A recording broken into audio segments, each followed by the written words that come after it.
तो इस क्वेश्चन में हम आज ये लास्ट पार्ट ही यहाँ तक किए थे और इस पार्ट में अब इसको आगे करते हैं। 7 5 ज़ा 35 माइनस 6 5 ज़ा 30 5 ज़ा 180 टाइम्स ऑफ बी प्लस 8 4 ज़ा 32 4 4 16 182 times of B whole upon 4 equals to 9। तो ये 35 कांस्टेंट है और ये दोनों टर्म वेरिएबल के लिए है। तो 192 minus 180 is 192 b minus 180 times of b plus 35 equals to 9 into 4 9 4 are 36। तो ये 192 times of b minus 180 b कितना बच गया, ये 12b equals to 36 और ये 35 उधर गया तो minus 35। तो 12 times of b equals to 1 and b equals to 1 by 12। तो हमें b की वैल्यू तो मिल गई है। अब इसके बाद में हमें a की वैल्यू निकालनी है। तो a की वैल्यू आप कैसे निकाल सकते हैं? a की वैल्यू निकालने के लिए b इक्वल्स टू 1 by 2 है, इसे हमें पुट करना पड़ेगा यहाँ पे इस इक्वेशन में b की जगह। तो अगर आप इस इक्वेशन में b की जगह पुट करते हैं तो ये मिलता है 7 minus 36 into 1 by 12। b 1 by 12 है तो b की जगह पे 1 by 12 लिखा होल अपॉन 32 12 36 3 पे जा रहा है तो 7 minus 3 upon 32 that is 4 by 32 that is 1 by 8। तो a की वैल्यू आपको मिल रही है यहाँ से यहाँ, यहाँ से यहाँ और फिर यहाँ। a मिल गया 1 by 8 और b मिल गया 1 by 2। तो a equals to 1 by 8 and b is 1 by 12। तो ये काम तो इतना हो गया। इसके बाद में हमें निकालना है x और y को। तो x और y को तो a और b की वैल्यू हमें पता है 1 by 8 और 1 by 12 है। तो यहाँ पे हम x minus Y equals to a is 1 by 8 reciprocal करें x minus Y equals to 8 और दूसरी जगह पे 1 upon x plus Y is equals to b and b was 1 by 12 so x plus y equals to 12। अब ये दोनों linear equation को हम सॉल्व करेंगे तो हमें इस इक्वेशन का इस क्वेश्चन का सॉल्यूशन मिल जाएगा। तो एक है x minus Y equals to 8 और ये दूसरा x plus Y equals to 12। तो let's say this is our third one and this is fourth one। So from third x minus y equals to 8 x equals to 8 plus y। Now put x equals to 8 plus y in fourth। Put x equals to 8 plus y in fourth one। तो x plus y equals to 12 है, x की जगह 8 plus y रखना है, फिर ये y आ गया, ये तो x की जगह पे है, फिर ये y 8 plus y plus y 2y equals to 12। 8 उधर जाएगा तो 2y equals to 12 minus 8 that is 4 y equals to 2 y2 मिला। अब आप इसमें पुट कर दें x की वैल्यू निकालने के लिए y को 2 पुट करेंगे तो हमें क्या मिलेगा, x इक्वल्स टू 8 प्लस 2 है तो x equals to sorry x equals to 8 plus y था, ओके y तो 2 है तो 8 प्लस 2 दैट इज 10। तो 10 comma 2 is it's solution. Okay तो ये सवाल है, आप इसको खुद से भी एक बार प्रैक्टिस करें। ओके तो हमें पेयर ऑफ लीनियर इक्वेशंस को सॉल्व करने के लिए ये 4 तरीके हैं हमारे पास में। इसमें से हमने ग्राफिकल और सब्स्टिट्यूशन ये काफ़ी दिनों से इन पे काम कर रहे हैं। Elimination by equating the coefficient, इसके ऊपर में मैंने एक वीडियो अपलोड किया हुआ है लेकिन मैंने देखा कि शायद सबने देखा भी नहीं उसे। तो ये थर्ड मेथड है और अभी मैं इसी पे चर्चा करने वाला हूँ। तो आपके लिए अच्छा रहेगा आप वो देखिए, उससे भी आपको समझ में आ जाएगा।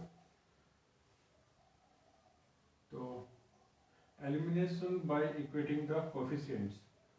Elimination means to remove something, equating means to make something equal what the coefficient if we make the coefficient equal and subtract them, so what will happen, like if we have 2x plus 3y equals to 5 and 4, okay, take some other number, 5x plus y equals to 6, a very simple pair of linear equation. Okay, to solve this equation, if we apply this method, that means what we have to do, variable x, इनका coefficient देखिए क्या है, यहाँ पे 2 है और यहाँ पे 5 है। अगर इनका कोफिशिएंट इक्वल होता, जैसे कि इस सवाल में मैं आपको बताता हूँ, ये 3y इक्वल्स टू 5, एक और इसमें इक्वेशन है इक्वल्स टू लेट्स से 11। अगर यहाँ पे हम देखते हैं कि हमारे पास एक पेयर ऑफ लीनियर इक्वेशन है, इन दोनों में जो x है उसके साथ में 10 है, मतलब दोनों ही इक्वेशन में x का कोफिशिएंट 10 है। ऐसे केस में अगर हम पहले इक्वेशन में से दूसरे को सब्ट्रैक्ट कर दें, ये कैंसिल हो गया, 3y minus 4y minus y, 5 minus 11 minus 6, y is equal to 6। तो हमें y की वैल्यू मिल गई। y की वैल्यू लेके हम किसी भी इक्वेशन में पुट कर दें, आपको x भी मिल जाएगा। तो ये इसके पीछे का आधार है कि elimination by equating the coefficient से क्या समझ में आ रहा है। तो अगर हम कोफिशिएंट्स इक्वल करें और सब्ट्रैक्ट कर दें, तो one of the variable will vanish. या तो आप x के कोफिशिएंट को इक्वल कीजिए या तो y के कोफिशिएंट को इक्वल कीजिए, x या y किसी के भी कोफिशिएंट को इक्वेट कीजिए, इक्वल बनाइए और सब्ट्रैक्ट कर दीजिए। इससे होगा क्या, अगर x के कोफिशिएंट इक्वल हैं तो x गायब हो जाएगा इक्वेशन से। अगर y के कोफिशिएंट इक्वल कर दिए हमने और सब्ट्रैक्ट किया तो फिर y गायब हो जाएगा। फिर क्या बचेगा, तो एक इक्वेशन बचेगी और एक अननोन है, ऑफ कोर्स वो उसकी वैल्यू मिल जाएगी। तो इस यहाँ पे हमें इस मेथड में यही काम करना है कि या तो x के कोफिशिएंट्स को इक्वल करेंगे, नहीं तो y के कोफिशिएंट्स को इक्वल करेंगे और फिर सिंपल है सब्ट्रैक्शन करें। तो मैं इसके ऊपर में एक दो क्वेश्चन बनाता हूँ। अब मैंने रैंडमली एक इक्वेशन ले लिया, 2x plus 4y equals to 5, और एक ले लेते हैं 3x plus 2y equals to 10। Okay, इनको सॉल्व करना है। तो सब्स्टिट्यूशन से भी हम कर सकते हैं, तो अभी फिलहाल हम सब्स्टिट्यूशन मेथड नहीं लगा करके एलिमिनेशन मेथड यूज करेंगे। इसमें हमें करना क्या है, मैं देख रहा हूँ कि यहाँ पे सेकंड इक्वेशन में x का कोफिशिएंट 3 है और फर्स्ट इक्वेशन में x का कोफिशिएंट 2 है। तो मैं इस सेकंड इक्वेशन में जो ये 3 है कोफिशिएंट, इससे फर्स्ट इक्वेशन को दोनों ही तरफ मल्टीप्लाई करूंगा।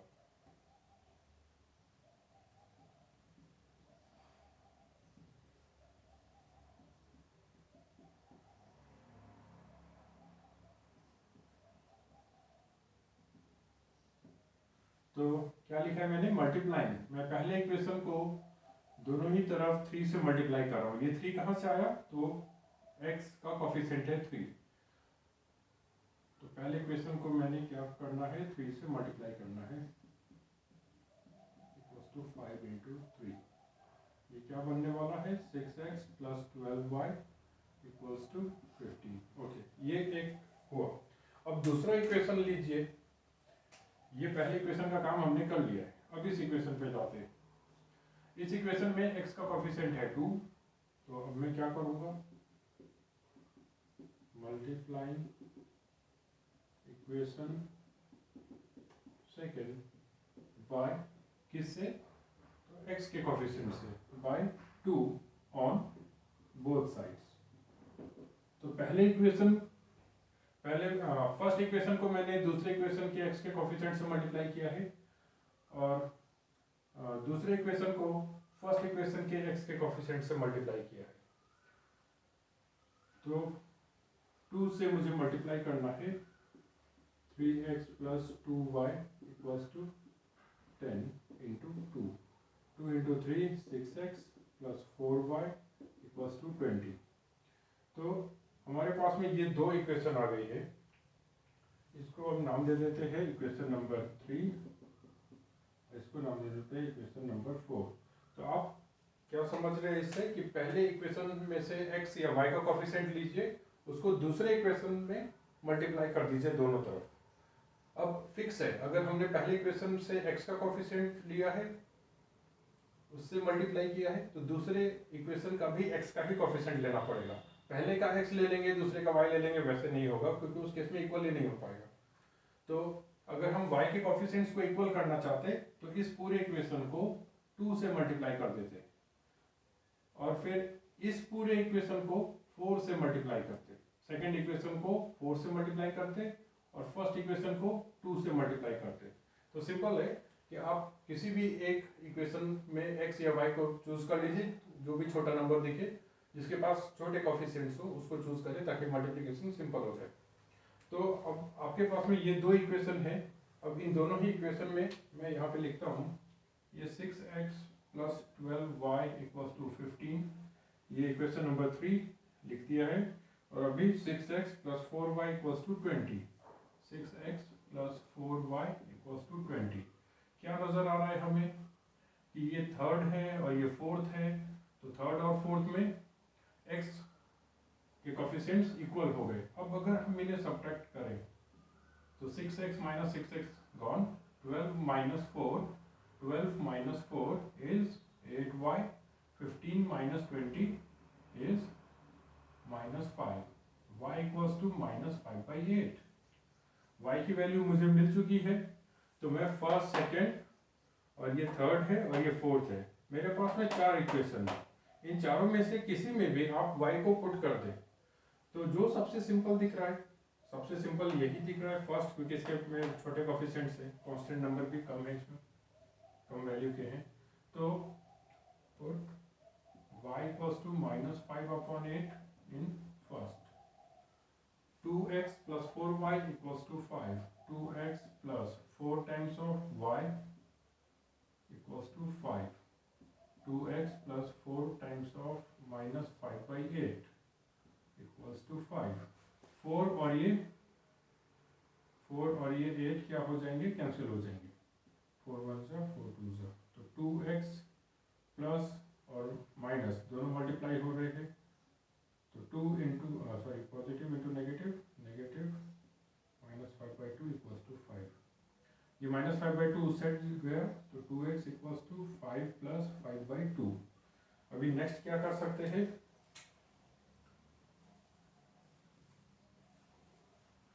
तो next 2x = 5 + 5/2, 10 + 5/2, 2x = 15/2, x = 15/4। Okay, तो x, y ये है 15/4,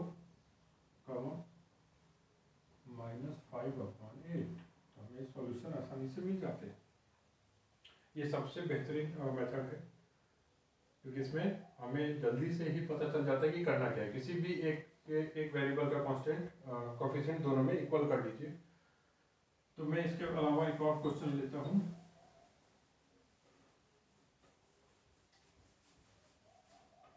ओके, मैंने एक और क्वेश्चन लिख दिया, जैसे कि 1/x + 3/2 times of y = 5, और दूसरा लिख लिया 2/x + 4/y = let's say 3। तो ये मैंने कुछ सोच समझ के नहीं ऐसे ही लिख दिया, तो देखते हैं। तो एलिमिनेशन मेथड से हमें इसको बनाना है, तो फिर भी ये स्टैंडर्ड फॉर्म में पहले बदलें। ये वेरिएबल्स डिनोमिनेटर में है, तो इनको हटाना ही है। ये 1/x, यहाँ पे कांस्टेंट कुछ भी नहीं दिख रहा, ये 3/2 कांस्टेंट पार्ट है, इंटू 1/y = 5, फिर 1/x + 3/2 times of y = 5।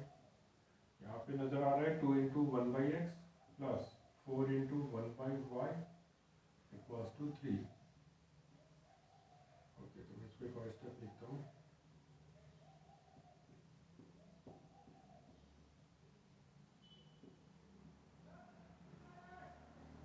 Let 1/x = a and 1/y = b। तो अभी क्या होने वाला है, 1/x = a है और 1/y = b है। तो इससे हमें क्या पता चल रहा है कि अब जस्ट इनको सब्स्टिट्यूट करना है। तो 1/x को a पुट किया आपने, तो यहाँ पे 1/x है, 1/x की जगह क्या लिखेंगे, a प्लस 3/2 1/y, ये जो 1/y है इसकी जगह क्या लिखना है, b इक्वल्स टू 5, और इस यहाँ पे क्या नजर आ रहा है 1/x, तो 2 times of 1/x that is 2 times of a plus 4 times of 1/y, तो 1/y क्या है b इक्वल्स टू 3।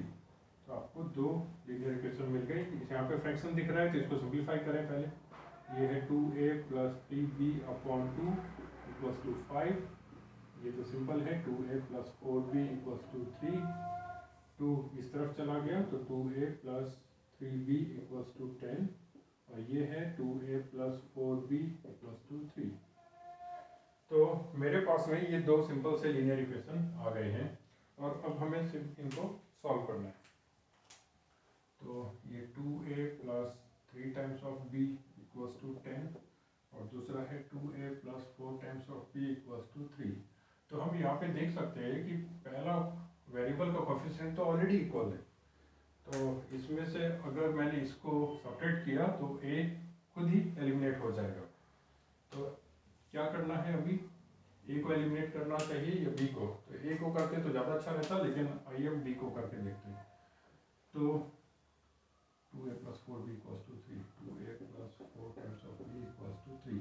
तो ये जो दो इक्वेशन है इसमें अभी हम b के कोफिशिएंट्स को इक्वल करेंगे। तो क्या दिख रहा है यहाँ पे b का कोफिशिएंट 4, तो 4 से इस पूरे इक्वेशन को मल्टीप्लाई करेंगे, और इस फर्स्ट इक्वेशन में b का कोफिशिएंट क्या है 3, तो सेकंड इक्वेशन को 3 से मल्टीप्लाई कर लेंगे। ओके, तो इसको नाम दे देते हैं हम इक्वेशन नंबर 1, और ये हो गया इक्वेशन नंबर 2। तो मल्टीप्लाइंग फर्स्ट बाय, किससे मल्टीप्लाई करना है 4 से, 4 times of 2a plus 3 times of b equals to 10 into 4, ये बन गया 8a plus 12b equals to 40। तो ये आ गया हमारे पास। अभी दूसरा इक्वेशन कौन है, तो दूसरा इक्वेशन ये है, इसको किससे मल्टीप्लाई करना है,